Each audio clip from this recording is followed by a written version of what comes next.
بسم الله الرحمن الرحیم. زه په دې ویډیو کې غواړم تاسو ته دا وښیم چې څنګه کولی شئ د راتلونکې پانګونې یا سرمایه‌ګذارۍ په باره کې خپل تصمیمونه ونیسئ. ایدو په خاطر چې په د مفهوم یا دغه فیوچر انویسټمنټ او د پیسو په آینده یا راتلونکي ارزښت باندې وپوهیږئ، زه غواړم تاسو ته یو څو وړې پروژې کار کړم. اوله پروژه یې تقاعد ده. موږ تاسو ټول زاړه یو، نو کله چې عمر ډېرېږي یو وخت باید کار متوقف کړو او تقاعد واخلو. نو څومره پیسې باید تاسو په بانک کې کېږدئ تر څو د هغه نه په آینده کې استفاده وکړلی شئ. صحیح شو؟ نو فکر وکړئ تاسو اوس 30 کاله عمر لرئ او په 65 کلنۍ باندې تقاعد کېږي. صحیح شو؟ 65 باندې چې کله تاسو تقاعد کېږئ او اوس 30 یې، نو تاسو 35 کاله وخت لرئ چې سرمایه ګذاري وکړئ. صحیح شو؟ نو 35 کاله وخت لرئ، مګر د تاسو تنها پیسې د څو کالو لپاره پکار دي؟ د وروستی تقاعد نه. مثلا تاسو په 80 کلنۍ باندې وفات کېږئ، یعنې عمر 15 کاله وروسته د تقاعد نه یا 20 کاله 25 کاله نور تاسو ژوند کولی شئ. موږ به اوسط عمر 80 کاله ونیسو. صحیح شو؟ د 65 او د 80 ترمنځ تفاوت چې دی 15 کاله دی. صحیح شو؟ نو دله به ونیسو 15 کاله، هر کال 12 میاشتې دی. فکر وکړئ د تاسو په اوسط شکل باندې په امریکا کې تاسو چې ژوند کوئ تقریبا 3000 امریکایي ډالر ته هم ضرورت دی چې تاسو خپل د کور کرایه، بیلونه او دا شیان ورکړلی شئ. صحیح شو؟ نو په اوسط ډول باندې تاسو 3000 ډالر ونیسئ. تاسو فکر وکړئ چې په یو ارزانه ځای کې اوسئ.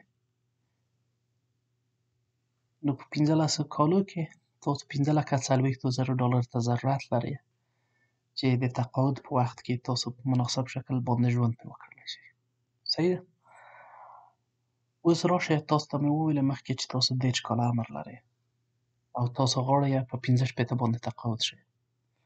صحیح شو؟ نو 35 کالونه تاسو وخت لرئ چې 35 کاله تاسو هره میاشت سرمایه ګذاري وکړئ تر څو د خپل تقاعد دپاره همغه مقدار درته معلوم شي. صحیح شو؟ نو 35 کاله به واخلئ ضرب د 12 به یې کړئ، یعنې په هر کال کې 12 میاشتې دي. دا به د تاسو ټول هغه د پیمنټو تعداد شي، یعنې څومره پیمنټ باید تاسو وکړئ. هر وخت چې کله تاسو په بانک کې پیسې ایږدئ، بانک تاسو ته یو مقدار سود درکوي، یا که چېرې تاسو په اسلامي بانک کې کېږدئ تاسو ته په هغو کې مضاربت باندې هغه پیسې درکوي. صحیح شو؟ نو که چېرې موږ دغه ریټ 2% ونیسو، دا د غونډ کال دی. صحیح ده؟ د دې په خاطر چې موږ د میاشتې پیدا کړو، نو 2% به واخلئ تقسیم د 12 به یې کړئ چې تاسو ته ټول د هرې میاشتې ووځي. نو اوس به راشو چې تاسو ته معلوم کړئ چې هره میاشت باید څومره پیسې کېږدئ تر څو تاسو په 65 کلنۍ باندې 15,40,000 ډالر ولرئ. د پی ام ټي فورمول به شروع کړئ، قوس شروع شو، اول به فیصدي ونیسئ، د فیصدي نه وروسته به ان پی آر یا دفعات د پیمنټو ونیسئ. پرزنټ ولیو د تاسو چې دا صفر ده، د دونه نه درته معلومه چې اوسنی ارزښت پیسو څومره دی. او فیوچر ولیو د تاسو چې ده یا آینده مقدار د پیسو چې دی هغه 15,40,000 دی. صحیح شو؟ نو تاسو هره میاشت باید 890 ډالر باید سرمایه ګذاري وکړئ تر څو تاسو په 65 کلنۍ باندې 15,40,000 ډالر په اکاونټ کې ولرئ. یو تعداد کسان وي چې د 890 ډالر ښه امکان لري ډېر وي، زه دومره نشم ایښولی په خپل اکاونټ کې. زه غواړم د دوی یو څه مقدار کم کړم، مګر زه په بانک کې یو څه پیش پرداخت یا ډپوزیټ ایږدم. صحیح شو؟ نو څومره ډپوزیټ زه باید کېږدمه چې مثلا دغه مقدار زه د 890 نه مثلا 900 ډالر زه ایږدم. صحیح شو؟ 900. نو اوس به راشو د دې دپاره موږ باید پرزنټ ولیو پیدا کړو چې څومره پیش پرداخت باید موږ وکړو. صحیح شو؟ ریټ د موږ همدغه شی دی، کامه به ورکړو، ان پی آر هم همدغه شی دی. موږ غواړو چې د میاشتې 900 ډالر پیمنټ وکړو. صحیح شو؟ نو 900 منفي 900 ولیکو، فیوچر ولیو به هم ولیکو، موږ ته د ډیپوزیټ یا د پیش پرداخت مقدار باید معلوم شي. نو $9,999 باید تاسو اوس په بانک کې کېږدئ تر څو تاسو د میاشتې $700 پرداخت وکړلی شئ د 890 په ځای باندې. صحیح شو؟ اوس ځمه زه دلته تاسو ته د مقدار لږ تغییروم، مثلا $800 یې کوم. ګورئ نیمایي یې کم کړ. تاسو تنها په $200 باندې که په هره میاشت کې اضافي کېږدئ تاسو تقریبا نیمایي یعنې 26,000 پیسې د تاسو د هغه نه کمیږي، د ډیپوزیټ نه کمیږي. نو دا ډېر ارزښت لري. تاسو که په هر اندازه باندې کړلی شئ ډېرې پیسې په ډیپوزیټ کې کېږدئ د تاسو په ګټه دي، او یا په غیر د هغو کې باید هره میاشت اضافي پیسې ورکړئ. صحیح شو؟ دا د موږ یوه پروژه شوه. دومه پروژه به زه د پوهنتون دپاره بودیجه، تاسو اکثریت خلک اولادونه لري، زوی یا لور لري او غواړي د خپل اولاد سره کومک وکړي او غواړي چې هغه وروسته د فراغت نه قرض داره نه وي. په امریکا کې په غرب دنیا کې چې څوک ژوند کا قرض بدبختانه یو معمول شی شوی دی. د دې په خاطر باندې چې ښه ژوند یو څوک غواړي باید تحصیل وکړي، د تحصیل لپاره باید قرض واخلي. یو تعداد والدین د خپل اولادو څخه کومک کا او د پوهنتون دپاره یو څه سرمایه ګذاري ورته کا. په ورځ باندې چې تاسو طفل تولد شو نو تاسو باید د په چورت کې وایي چې څومره پیسې باید د هر زوی یا د هرې لور د پوهنتون دپاره موجود وي. صحیح شو؟ نو تاسو د 18 کالو دپاره سرمایه ګذاري کوئ او وروسته د هغو هغه پیسې ورکوئ خپل لور یا زوی ته چې پوهنتون پرې ووایي. نو را به شو موږ به د پوهنتون مصارف وسنجوو، یو تخمین به ورته وکړو. یو پوهنتون 4 کاله ویل کېږي، 8 سمستره دی. صحیح شو؟ نو موږ به 8 سمستره راواخلو، 8 سمستره ضرب د په هر سمستر کې $25,000 تقریبا په اوسط ډول باندې فیس دی. صحیح شو؟ دا به د موږ تنها فیس شي جمع. بیا به موږ راواخلو 8 سمستره،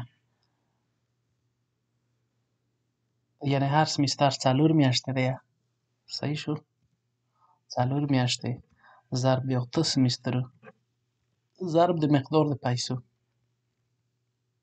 چې د موږ په هره میاشت کې په اوسط ډول باندې تقریبا $1000 مصرف شي. د اتاق کرایه، د انټرنټ بیل، د اوبو مصرف، د غذا مصرف، دا ټول مصارف. صحیح شو؟ نو دا به موږ ته یو تخمین راکړ چې د یو نفر دپاره د 4 کالو دپاره د پوهنتون دپاره $2,32,000 نیول کېږي. دا په امکان لري په ځینو ایالتو کې د دو مقدار لوړ وي، نظر پوهنتون ته، نظر ځای ته، او یا په ځینو ځایو کې ټیټ وي. دا ما تنها یو تخمین اچولی دی، یو واقعي مقدار نه دی. صحیح شو؟ موږ غواړو دا د 18 کالو دپاره محاسبه کړو. صحیح شو؟ نو 18 کاله چې دي دا به 18 کاله ونیسو ضرب د 12 به یې کړو. صحیح شو؟ دا به تعداد د دفعاتو شي، یعنې 216 پیمنټه باید وکړئ. صحیح شو؟ بانک وي که چېرې تاسو د ما څخه پیسې کېږدئ د اطفالو په سیوینګ اکاونټ کې زه تاسو ته 2% سود هم درکوم. صحیح ده؟ دا د کال سود دی. نو تاسو به در واخلئ 2% تقسیم د 12 به یې کړئ. صحیح شو؟ نو دا تقسیم د 12 چې کړو دا به 0.17% یعنې هره میاشت شي. اوس راشئ تاسو د میاشتې باید څومره پیسې کېږدئ د خپل زوی یا د لور دپاره چې تاسو 18 کاله وروسته $2,32,000 باید په هغو ته په اکاونټ کې ولرئ. نو تاسو به راشئ د PMT فورمول به استفاده کړئ، ریټ کامه به ورکړئ، بیا به NPR ونیسئ. NPR هم چې ونیوه د تاسو پرزنټ ولیو معلومه نه ده. صحیح شو؟ فیوچر ولیو به ونیسئ او قوس به وتړئ، انټر به ووایئ. تاسو هره میاشت $893 ته ضرورت لرئ تر څو سرمایه ګذاري وکړئ چې د یوه طفل دپاره تاسو پیسې وساتلی شئ. مثلا مور بیایي یا پلار بیایي د کال په آخر کې چې تاسو ته کله ټکس ریټرن راشي یا مثلا په یو ځای کې بونس واخلئ یا معاش لوړ شي یا پیسې درسره وي طلا خرڅوئ یا بل شی کوئ، وایئ چې زه غواړم یو څه ډیپوزیټ اوس ورته کېږدم مګر دغه پیسې زه $800 تنها ورکړم. صحیح شو؟ نو څومره ډیپوزیټ زه اوس باید کېږدم چې زه $800 ورکړلی شم. صحیح شو؟ نو د دغو ډیپوزیټ لپاره موږ بیا د پرزنټ ولیو فورمول استفاده کوو. پرزنټ ولیو NPR د PMT دپاره به تاسو منفي د دو په خاطر موږ وویل چې $800 ورکوو، نو منفي 800 به ووایئ کامه او فیوچر ولیو $232,000 صحیح شو. نو تاسو اوس باید حداقل په اول ډیپوزیټ یا هغه پیش پرداخت کې $16,894 په بانک کې کېږدئ او وروسته د هغو هره میاشت د 214 وارو دپاره باید په بانک کې پیسې کېږدئ تر څو هغه $32,000 شي. صحیح شو. د 18 کالو دپاره دا د زوی یا د لور د پوهنتون بودیجه وه. یو بل مثال به هم درکړم، مثلا زوی یا لور مو اوس پوهنتون ته ولاړل، تاسو ډېر خوشحاله یې چې دا د زوی یا لور مې ولاړل پوهنتون ته، پوهنتون بیایي. تشویقوئ یې چې په دغه پوهنتون په جریان کې یو څه پیسې ټولې کړه چې موټر واخلئ. په امریکا کې اوسط ډول یو متوسط موټر د اول وار دپاره چې سړی اخلي په $10,000 باندې یو موټر پیدا کېږي چې کار سړی پرې وکړلی شي، ژوند پرې وکړلی شي. نو $10,000 باندې موټر دی، صحیح ده، دا د تا فیوچر ولی، دا د پلان شو چې ته باید $10,000 ټول کړې. نفر 4 کالو دپاره په پوهنتون کې دی، صحیح شو. یو کال کې 12 میاشتې دي، نو دا دفعات د پیمنټو باید دا نفر وکړو. بانک ورته وایي که چیرې د ما څخه پیسې کېږدې زه تا ته 1.5% پیسې هغه درکوم، سود درکوم. نو دا 1.5 چې موږ پیدا کوو 1.5 تقسیم د 12، صحیح شو. یعنې 1.5 د بسته کال دی. تاسو غواړئ دا د هرې میاشتې دپاره پیدا کړئ.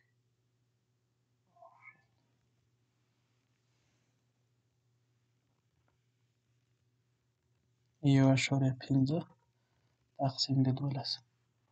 دا به زه ولاړ شم د پرسنټیج نه به یې وباسم عمومي نمبر ته. صحیح شو. دا د موږ د هرې میاشتې شو، یعنې 0.125. اوس به راشو موږ به د هرې میاشتې سیوینګ وګورو چې څومره باید تاسو بانک ته ورکړئ د 4 کالو دپاره چې په آخر کې تاسو $10,000 ولرئ. PMT فورمول به ووایئ. ریټ د تاسو څه شو؟ 1.25. NPR د تاسو څه دی؟ بیا به وروسته راشئ د دو نه د تاسو پریزنټ ولیو نامعلومه ده، صحیح شو، او د تاسو فیوچر ولیو چې ده $10,000.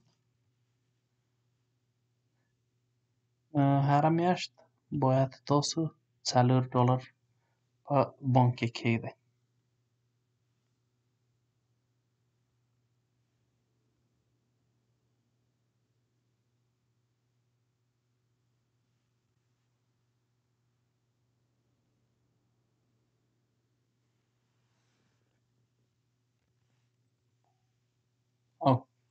او بخښئ دلته فیصدي مې غلطه کړې وه، د دونه فیصدي 1.5 وه، 1.5% وه په کال باندې.